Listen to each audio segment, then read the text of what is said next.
దేహములో జీవుడుంటే దేవుడున్నట్టే అంటూ పాట పాడుతుంది మామిడాల రాజేంద్ర.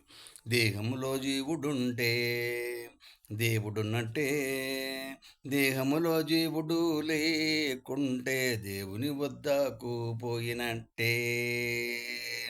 దేహము ఆగమాగమౌడుంటే జీవుడు నెమ్మదిగా ఉండమంటే, దేహము వినక ఎగురుడుంటే జీవుడు చల్లంగా పయనమౌడంతే. దేహములో జీవుడుంటే దేవుడున్నట్టే.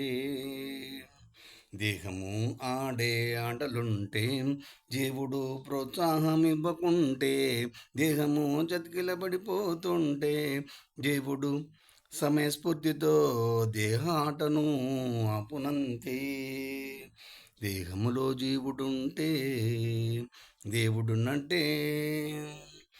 జీవుడు అలంకారము వలదంటే, దేహము అలంకారానికి మగ్గుతుంటే జీవుడు ఎలాంటి నొప్పులకు గురికాడంటే, దేహశుద్ధి చేయ శత్రువులను ఇచ్చునంతే.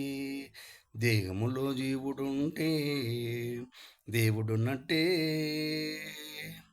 జీవుడు ఆశల పల్లెకిలో ఊరేగద్దంటే, దేహము వినక ఆశల స్వప్నానికి బలి అవుతానంటే జీవుడు ఆత్మనిర్భరత మానద్దంటే, దేహము వినకుండా చిక్కుల్లో పడునంతే. దేహములో జీవుడుంటే దేవుడున్నట్టే. దేహాన్ని చూసి మురుసుడుంటే జీవుడు అల్ప మనిషిని అనుకునునంతే. దేహము క్రమేపీ ముసలిదవుతుంటే జీవుడు నిత్య నూతనమవుతూ వెలుగునంతే. దేహములో జీవుడుంటే దేవుడున్నట్టే. దేహము అశాశ్వతమంటే ఒప్పుకోక చెంగ చెంగ గెంతుతుంటే, జీవము చడిచప్పుడు చేయక చల్లబడిపోతే జీవము లేని దేహాన్ని ఖననము చేసుడంతే. జీ దేహములో జీవుడుంటే దేవుడున్నట్టే. దేహ సంకేతాలు తప్పితే జీవుడు సరిదిద్దినా వినకుండునంతే. అదుపులో దేహము ఉంటే జీవుడు మెచ్చి సూచనలెన్నో ఇచ్చి చావును ఆపునంతే. దేహములో జీవుడుంటే దేవుడున్నట్టే. దేహ స్పర్శకు చలించి లొంగితే జీవుడు సంతసించి శుభాలిచ్చు. దేహము తప్పు స్పర్శకు కదిలితే జీవుడు దేహాన్ని విడిచిపోవునంతే. దేహములో జీవుడుంటే దేవుడున్నట్టే. దేహము శ్వాసించుడుంటే జీవుని సహాయము ఉన్నట్లే, దేహము శ్వాసించకుంటే జీవుడు దేహాన్ని వదిలి పరలోక ప్రయాణము చేసినట్టే. దేహములో జీవుడుంటే దేవుడున్నట్టే. దేహము దాహమని అడిగిందంటే జీవుడు నీరున్న చోటికి నడిపించినట్టే.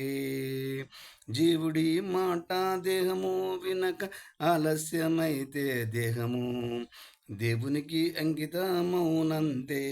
దేహములో జీవుడుంటే దేవుడున్నట్టే. దేహము వేడిగా ఉంటే జీవుని జీర్ణక్రియ జరుగుతున్నట్టే. దేహము చల్లబడిందంటే జీవుడు దేహాన్ని వదిలి వైకుంఠము పోయినట్టే. దేహములో జీవుడుంటే దేవుడున్నట్టే. దేహము ప్రతిక్రియలకు స్పందించుడుంటే జీవుడు అందించే శక్తి తోడున్నట్టే. దేహము ప్రతిస్పందనలు అందుకోకుంటే జీవుడు దేహాన్ని వదిలే గాలిలో చేరినట్టే. దేహములో జీవుడుంటే దేవుడున్నట్టే. దేహాన్ని కాపాడ డాక్టర్లుంటే, జీవుణ్ణి కాపాడ ఎవరూ లేనట్టే. జీవుడే దేహాన్ని విసర్జించిండంటే, దేహాన్ని చూసి ఐయామ్ సారీనని డాక్టర్లు అనుడింతే. దేహములో జీవుడుంటే దేవుడున్నట్టే, దేహములో జీవుడు లేకుంటే దేవుని వద్దకు పోయినట్టే, దేవుని వద్దకు పోయినట్టే.